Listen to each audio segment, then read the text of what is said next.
Vocabulary का आपके exam में बहुत बड़ा रोल है, ये बताने की जरूरत नहीं है। जिसमें एक टॉपिक ऐसा है that is one word substitution, जो हमेशा ही पूछा जाता है। कोई सा भी एग्जाम हो, एसएससी का हो या एसएससी के अलावा कोई भी स्टेट लेवल का एग्जाम है, जिसमें भी इंग्लिश आती है उसमें सब्स्टिट्यूशन के क्वेश्चंस आने की पूरी पूरी पॉसिबिलिटी होती है। अब उसमें कुछ ऐसे पर्टिकुलर क्राइटेरिया है, कुछ ऐसी कैटेगरी है वोकैबुलरी की जो हमेशा पूछी जाती है। उन्हीं कैटेगरी में से एक कैटेगरी है डॉक्टर्स की कैटेगरी। और भी बहुत सारे होते हैं, जैसे कि आपने सुन रखा होगा फोबिया। फोबिया वाले रूट पर बनने वाली सारी इंपॉर्टेंट वोकैबुलरी वो अलग से पूछता है। साइड वाले अलग से पूछता है, वीओआर वाले अलग से पूछता है। यानी रूट वर्ड के कैटेगरी वाइज अलग अलग प्रकार की हैं जो आपके एग्जाम में पूछे जाते हैं। तो यहां पर आज के इस पर्टिकुलर वीडियो में एग्जाम में पूछे जाने वाले वो सारे इंपॉर्टेंट वोकैबुलरी जो डॉक्टर पर बेस्ड है वो आप सीखेंगे दोस्तों।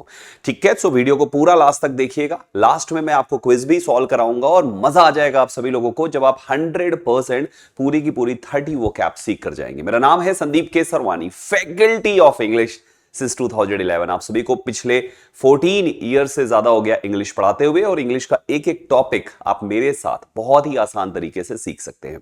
आइए दोस्तों शुरू करते हैं फिर। तो आपके लिए पहली स्लाइड में ये कुछ वर्ड्स हैं, एक एक करके इनको सीखते हैं दोस्तों। सबसे पहला है फिजिशियन। आप अच्छे से जानते हैं फिजिशियन। फिजिशियन कौन है दोस्तों?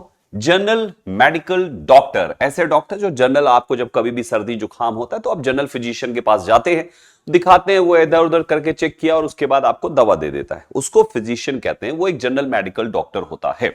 वहीं पर सर्जन वो है जो सर्जरीज करता है, जिसका काम होता है सर्जरी करना। अलग अलग प्रकार के अलग अलग सर्जन होते हैं। जैसे दिमाग से रूपी दिमाग के सर्जन अलग होंगे, न्यूरो सर्जन उन्हें कहते हैं। कोई हार्ट के सर्जन अलग होंगे तो वो हार्ट सर्जन होंगे। तो अलग अलग चीजों के, शरीर के अलग अलग पार्ट्स के अलग अलग सर्जन होते हैं दोस्तों। ठीक है, इनका काम होता है सर्जरी करना। अगला डॉक्टर है आपका पीडियाट्रिशियन। ये बच्चों के डॉक्टर्स होते हैं। बहुत सारे ऐसे डॉक्टर्स जो बच्चों से रिलेटेड, उनको सर्दी जुकाम बुखार जो भी होता है उसको देखते हैं, तो उनको पीडियाट्रिशियन कहते हैं दोस्तों। अगला है ऑब्स्टेट्रिशियन। ये वो डॉक्टर हैं जो प्रेगनेंसी एंड चाइल्ड बर्थ पर काम करते हैं।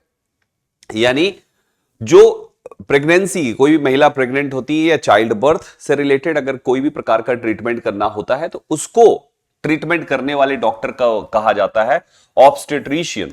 फिर अगला है गायनिकोलॉजिस्ट। गायनिको में गाइन मींस होता है महिला, यानी ऐसे डॉक्टर जो महिला के रिप्रोडक्टिव थिंग्स से रिलेटेड चीजों पर काम करते हैं, उनका ट्रीटमेंट करते हैं। यानी doctor for women's reproductive health, वो कहलाते हैं आपके गायनिकोलॉजिस्ट। डर्मेटोलॉजिस्ट कहते हैं जो स्किन स्पेशलिस्ट होते हैं। इसमें रूट है डर्म। डर्म मींस होता है दोस्तों स्किन। जो हमारी ये स्किन है इसको डर्म कहते हैं। तो डर्म यानी स्किन से रिलेटेड अगर किसी को दिक्कत है तो वो डर्मेटोलॉजिस्ट के पास जाता है। कार्डियोलॉजिस्ट में कार्डियो मींस होता है हार्ट, यानी जिसको दिल से संबंधित कोई दिक्कत होती है, हार्ट ट्रांसप्लांट कराने हैं, हार्ट की कोई सर्जरी करानी है, ब्लॉकेड हो गए, ब्लॉकेज वगैरह को कराना है, जो कुछ भी कराना है, हार्ट से रिलेटेड कोई भी चीजें होती है तो वो कार्डियोलॉजिस्ट देखता है। फिर अगला है न्यूरोलॉजिस्ट। न्यूरो का मतलब होता है ब्रेन, यानी ब्रेन एंड नर्वस सिस्टम के जो स्पेशलिस्ट होते हैं उनको न्यूरोलॉजिस्ट कहा जाता है। फिर अगला है साइकाट्रिस्ट। ये वो है जो मेंटल इलनेस से रिलेटेड चीजों को सही करते हैं। आदमी जब कभी भी डिस्टर्ब होता है तो लोग कहते हैं ना, थोड़ा सा आपको जाके साइकाट्रिस्ट से एडवाइस लेनी चाहिए। तो आदमी जाता है, अपनी बातों को बताता है, साइकाट्रिस्ट उन्हें पूरी तरीके से एडवाइस करते हैं। साइकोलॉजिस्ट कौन है? स्पेशलिस्ट होते हैं ये माइंड या बिहेवियर से रिलेटेड चीजों में। नॉट अ मेडिकल डॉक्टर, ये कोई मेडिकल डॉक्टर नहीं है। ये कौन है? साइकोलॉजिस्ट है। ये आपके साइक यानी आपके दिमाग को समझते हैं, रीड करते हैं और फिर उसका सोल्यूशन देते हैं कि आपको क्या करना चाहिए और कैसे करना चाहिए। ठीक है, ये आपके हो जाते हैं साइकोलॉजिस्ट। आगे बढ़ेंगे, दिस इज ऑन्कोलॉजिस्ट। ये कैंसर स्पेशलिस्ट होते हैं। अगर किसी इंसान को कैंसर से संबंधित किसी चीज से रिलेटेड कोई डॉक्टर के पास जाना चाहिए तो वो जाते हैं ऑन्कोलॉजिस्ट के पास। ठीक है, डेंटिस्ट जो दांत के डॉक्टर होते हैं, दांत के डॉक्टर को डेंटिस्ट कहा जाता है। ऑर्थोडोंटिस्ट, ये टीथ अलाइनमेंट स्पेशलिस्ट होते हैं, वो ऑर्थोडोंटिस्ट के पास जाते हैं। टीथ अलाइनमेंट, जैसे दांतों में आप देखते होंगे तार बंधवा ली जाती है ना, टीथ अलाइनमेंट करवाते हैं। ये जिस डॉक्टर इस काम को करता है उसको ऑर्थोडोंटिस्ट कहते हैं। फिर आपका है ऑफ्थैल्मोलॉजिस्ट होते हैं आपके आई डॉक्टर। जो आंखों के डॉक्टर होते हैं उनको ऑफ्थैल्मोलॉजिस्ट कहा जाता है ना। आंखों से संबंधित कुछ भी आपको कराना है, आप जाते हैं ऑफ्थैल्मोलॉजिस्ट के पास और वो प्रॉपर ट्रीटमेंट करके देता है। ऑप्टोमेट्रिस्ट जो आई विजन टेस्टर होते हैं उनको ऑप्टोमेट्रिस्ट कहते हैं। आप कभी कभी ऐसी जगह पे जाते हैं जहां पे ऐसे चश्मा एक लगा के फिर उसके ऊपर लेंसेज लगा के बदल बदल के अब पढ़िए क्या लिखा हुआ है, एबीसीडी एबीसीडी। ये जो व्यक्ति होता है इसको ऑप्टोमेट्रिस्ट कहा जाता है। फिर अगला है आपका ऑर्थोपेडिस्ट। ऑर्थोपेडिस्ट कह लीजिए या ऑर्थोपेडिक सर्जन कह लीजिए, ये बोन एंड जॉइंट के स्पेशलिस्ट होते हैं, इनको ऑर्थोपेडिक सर्जन या ऑर्थोपेडिस्ट कहा जाता है, जिसमें ऑर्थो का मतलब होता है बोन्स, हड्डियां जिसे कहते हैं दोस्तों।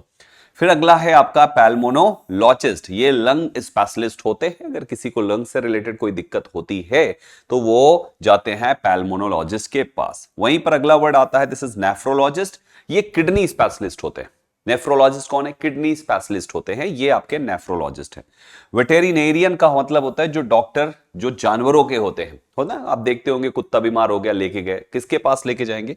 वेटेरिनेरियन। वेटेरिनेरियन वो डॉक्टर होता है जो जानवरों का ट्रीटमेंट करता है।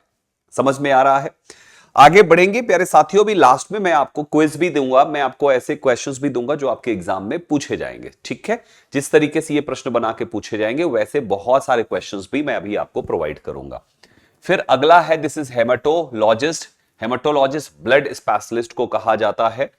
गैस्ट्रोएंटेरोलॉजिस्ट होता है, स्टमक एंड डाइजेस्टिव सिस्टम के जो स्पेशलिस्ट होते हैं उन्हें कहते हैं। दिस इज हेपाटोलॉजिस्ट, ये लीवर के स्पेशलिस्ट कहलाते हैं।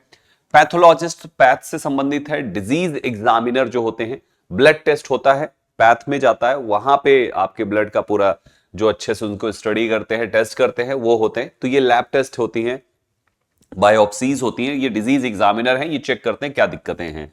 रेडियोलॉजिस्ट वो होते हैं जो स्पेशलिस्ट हैं एक्सरे या स्कैनिंग में। आप देखते होंगे जैसे आदमी जाता है, हाँ एक्सरे करवाया चला आया, तो वो जो आपको वहां पे आपका ये वाला काम करते हैं वो होते हैं रेडियोलॉजिस्ट। फिर आपका है एनेस्थेसियोलॉजिस्ट। एनेस्थेसियोलॉजिस्ट जो आपको एनेस्थीसिया देते हैं सर्जरी के दौरान। एनेस्थीसिया यानी कि सुन्न करने की दवा होती है ना, कि भैया सर्जरी में दर्द का एहसास ना हो, बिल्कुल से सुन्न हो जाए वो जगह, तो वो जो करते हैं उसको एनेस्थीसियोलॉजिस्ट कहा जाता है। इम्यूनोलॉजिस्ट इम्यून सिस्टम स्पेशलिस्ट होते हैं। किसी का इम्यून सिस्टम वीक है तो उसको इम्यूनोलॉजिस्ट के पास जाना चाहिए, वहां पे वो अच्छे तरीके से वो गाइड करते हैं। फिर है न्यू नेटोलॉजिस्ट, ये न्यूबॉर्न स्पेशलिस्ट होते हैं। एंड्रोलॉजिस्ट होते हैं जो मेल रिप्रोडक्टिव हेल्थ और स्पेशलिस्ट होते हैं, मेल पुरुषों के, केवल महिलाओं के नहीं, केवल पुरुषों के, उसको एंड्रोलॉजिस्ट कहा जाता है, जिसमें एंड्रो शब्द का मतलब होता है पुरुष। आजकल आप देखते होंगे बहुत जगहों पे ऐसे ऐड लगे होते हैं कि भैया पुरुष परेशान, पुरुष आके हमसे मिले, जबरदस्ती वो अब एंड्रोलॉजिस्ट बनने की कोशिश करते हैं। ऐसी जगहों से दूर ही रहना ज्यादा बेहतर है। एंड्रोलॉजिस्ट जो पुरुष के रिप्रोडक्टिव हेल्थ स्पेशलिस्ट होते हैं कि भैया आपको कोई दिक्कत हो रही इन चीजों में तो आपको एंड्रोलॉजिस्ट को विजिट करना चाहिए, वो आपको गाइड करेंगे कि आपको क्या किया, मेंटली आपको किस तरीके से होना है, और जो भी मेडिसिन वगैरह जरूरत होगी तो वो आपको जरूर देंगे। सेक्सोलॉजिस्ट होते हैं स्पेशलिस्ट इन सेक्सुअल हेल्थ, ये कहलाते हैं आपके सेक्सोलॉजिस्ट। तो ये रहे आपके सारे के सारे इंपॉर्टेंट डॉक्टर पर बेस्ड वोकैबुलरी जो आपके एग्जाम में पूछी जाती है। और ना केवल एग्जाम में बल्कि आपको पता भी होनी चाहिए इन वर्ड्स के बारे में, क्योंकि जनरली आप जब कभी भी कहीं जाएंगे और सामने वाले ने अगर कोई इंग्लिश का टर्म यूज किया तो आपको पता होना चाहिए कि इसका मतलब कौन से डॉक्टर का वो कहना चाह रहा है, राइट। क्योंकि भाई साहब डॉक्टर्स, कौन से डॉक्टर किस चीज के लिए कौन से डॉक्टर्स को विजिट करना चाहिए जनरली पता होनी चाहिए। ये बोलने की बजाय कि भैया किडनी वाले डॉक्टर है ना, लीवर वाले डॉक्टर, दिमाग वाले डॉक्टर, हेल्थ वाले डॉक्टर, ये वाले डॉक्टर, वो गुर्दा वाले डॉक्टर, ऐसे कहने के बजाय अगर आप इन टर्म्स का यूज करते हैं तो एक अच्छा इंप्रेशन जाता है सामने वाले के पास कि हां ये व्यक्ति पढ़ा लिखा है, जानकार है, ज्ञानी इंसान है, ठीक है। अब बात करते हैं एग्जाम के टर्म पे कि इनसे सवाल कैसे पूछे जाएंगे। तो आइए कुछ क्विजेस आपके लिए लेकर आए हैं, कुछ इस तरीके से ये सवाल बनेंगे दोस्तों। मल्टीपल क्वेश्चंस लेकर आया हूं मैं, आपको लगभग 10 से 15 सेकंड रुकूंगा क्योंकि ये टोटल 10 क्विजेस हैं 5-5 क्वेश्चंस के।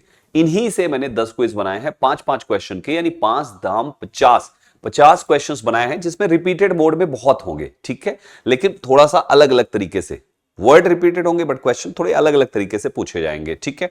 तो चलिए फिर हम लोग यहां पे फटाफट आपको यहां पे अपना चेक करना है नॉलेज। तो मैं टाइमर चलाऊंगा और हर स्लाइड पे 15 सेकंड केवल रुकूंगा, 15 सेकंड्स खुद से करना है और अपना नॉलेज चेक करना है।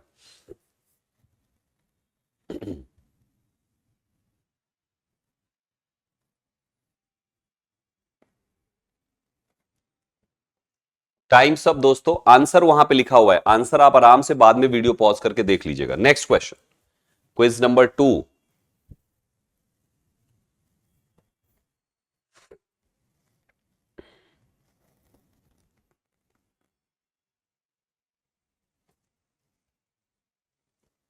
आंसर उधर लिखा हुआ है, आराम से देख लीजिएगा आप। Third quiz.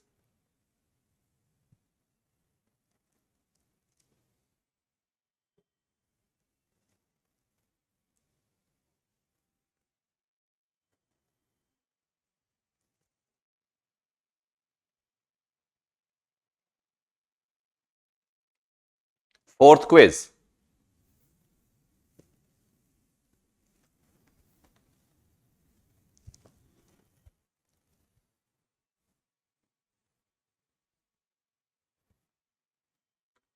आप आराम से बाद में वीडियो पॉज करें और अपना आंसर जरूर एक बार मैच करके देख लें, आपने कितने सही और कितने गलत किए हैं।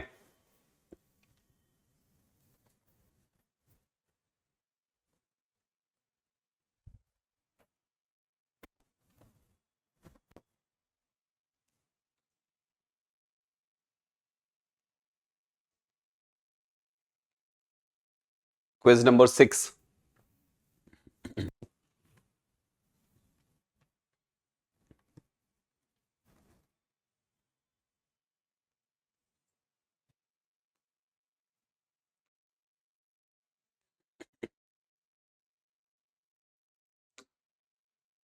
Quiz number 7।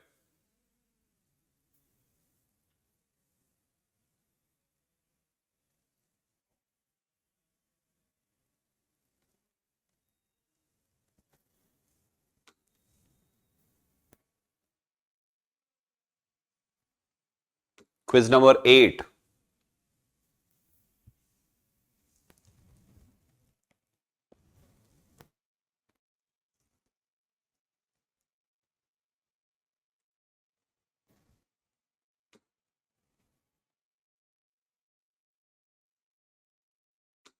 Quiz number 9।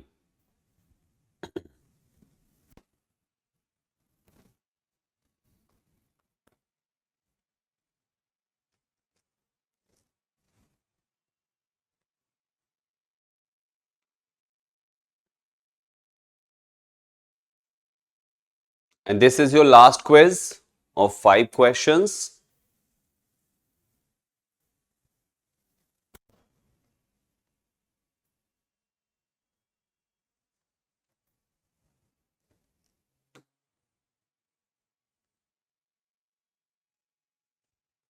Times up. So in this way ये रहे आपके आज के सेशन के सारे इंपॉर्टेंट वर्ड्स, राइट। उम्मीद करता हूं आपने इन सभी क्विजेस में बहुत अच्छा परफॉर्म किया होगा, लेकिन फिर भी मुझे एक बार आप कमेंट में जरूर बताइएगा कि आपने इन क्विजेस में कितने कितने करेक्ट किए। क्विज वाइज अपना आंसर कीजिएगा कि क्विज 1 में आपके 5 में से कितने करेक्ट हुए, क्विज 2 में कितने करेक्ट हुए, क्विज 3 में कितने करेक्ट हुए, 4 में एंड 5 में, राइट। और अगर हो सके तो आप कमेंट बॉक्स में इन सभी डॉक्टर्स के नाम भी सारी की सारी वोकैबुलरी एक के बाद एक लिख सकते हैं। आपके कमेंट पे लोगों के लाइक्स भी होंगे और एक तरीके से कमेंट पे भी क्विक रिवीजन हो जाएगा बच्चों के वीडियो के अलावा, राइट। उम्मीद करता हूं आज की इस वीडियो से आपको काफी हेल्प मिली होगी।